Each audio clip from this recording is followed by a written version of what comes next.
Sebelum kita mulai, mari kita lihat sedikit cuplikan dari teori pembentukan bumi, teori Big Bang.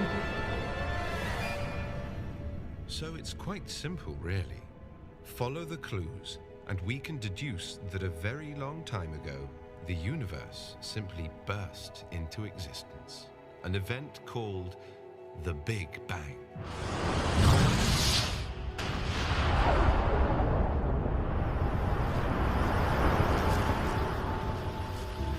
But I'm afraid we have to stop a moment. Before we get carried. Assalamualaikum warahmatullahi wabarakatuh. Perkenalkan, saya Vera Adelia, NIM C1051191061. Saya mahasiswa Ilmu Tanah kelas A Fakultas Pertanian Universitas Tanjung Pura Pontianak. Sejarah mencatat ada berbagai macam teori mengenai asal-usul sistem tata surya, alam semesta, dan pembentukan bumi. Masing-masing teori memiliki kekurangan dan kelebihannya masing-masing. Pada kesempatan ini, saya akan membahas tentang teori Big Bang. Berdasarkan dari asal katanya, Big Bang artinya ledakan dahsyat atau ledakan yang amat besar.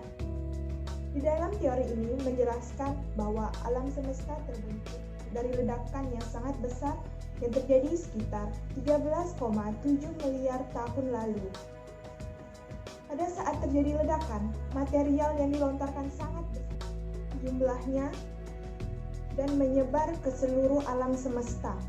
Material tersebut terdiri atas partikel neutron, proton, dan elektron yang terbentuk dalam waktu 10 sampai dengan 4 detik. Dan 3 menit untuk membentuk inti yang sangat kecil. Pada saat terjadinya ledakan, diperkirakan suhu mencapai 70 kali suhu matahari. Dibutuhkan waktu 500 tahun untuk mendinginkan suhu elektron dan inti sampai cukup untuk membentuk alam. Pada akhirnya, material-material tersebut bersatu membentuk planet, satelit, debu kosmik, asteroid, meteor, dan partikel-partikel lain.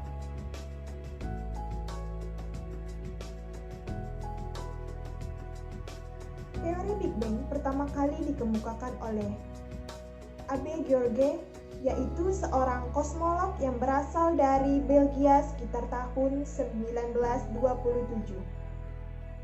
Menurutnya, alam semesta ini awalnya berasal dari sebuah gumpalan superatom yang berbentuk bola api yang berukuran sangat kecil. Gumpalan api ini memiliki massa jenis yang luar biasa tinggi dan memiliki suhu kurang lebih 1 triliun derajat Celcius. Sesaat sebelum terjadi ledakan, gumpalan bola ini bertambah menjadi 1,75 cm. Semakin lama, ukurannya bertambah dengan sangat cepat. Dan tepat pada detik 0 atau waktu mulainya ruang waktu, gumpalan bola tersebut meledak dan memuntahkan isinya di alam semesta.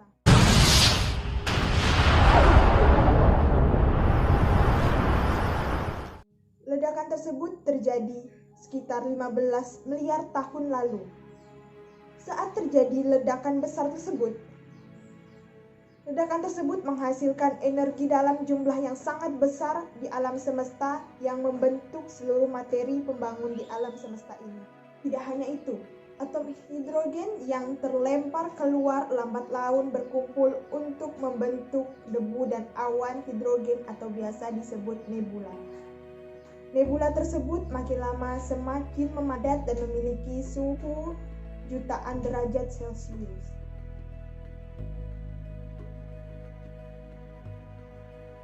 Nebula atau awan hidrogen inilah yang menjadi awal mula pembentuk bintang-bintang.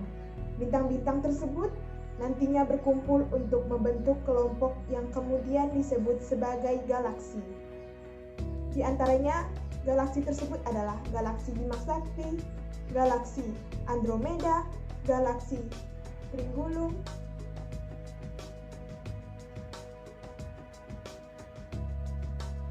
dari galaksi-galaksi inilah tempat lahirnya miliaran tata surya, dan salah satunya yang kita tinggali saat ini. Hingga saat ini, kekuatan dari Big Bang masih terus terasa.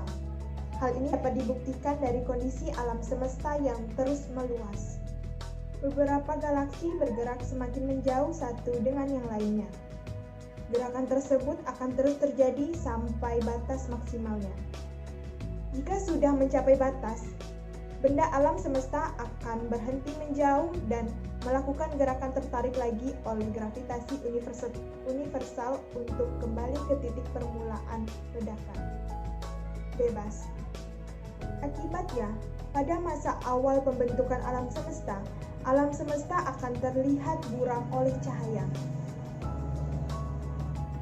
Bukti lain mengenai teori Big Bang yaitu dilakukannya pengamatan pada galaksi yang menunjukkan bahwa terdapat objek yang bergeser dan pada saat pergeseran berlangsung akan terlihat merata secara isotropis. Dan hal ini terjadi pada semua objek yang terpantau di seluruh arah. Pergeseran ini disebut juga dengan pergeseran merah Hubble. Singkatan hukum Hubble memiliki dua penjelasan. Pertama, posisi kita saat ini berada pada pusat pengembangan dari galaksi.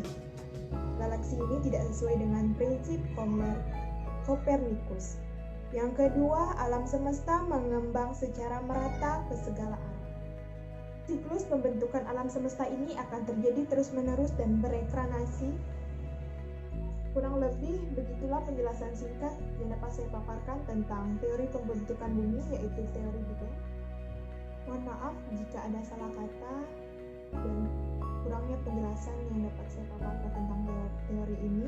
Wabillahi taufiq wal hidayah. Wassalamualaikum warahmatullahi wabarakatuh.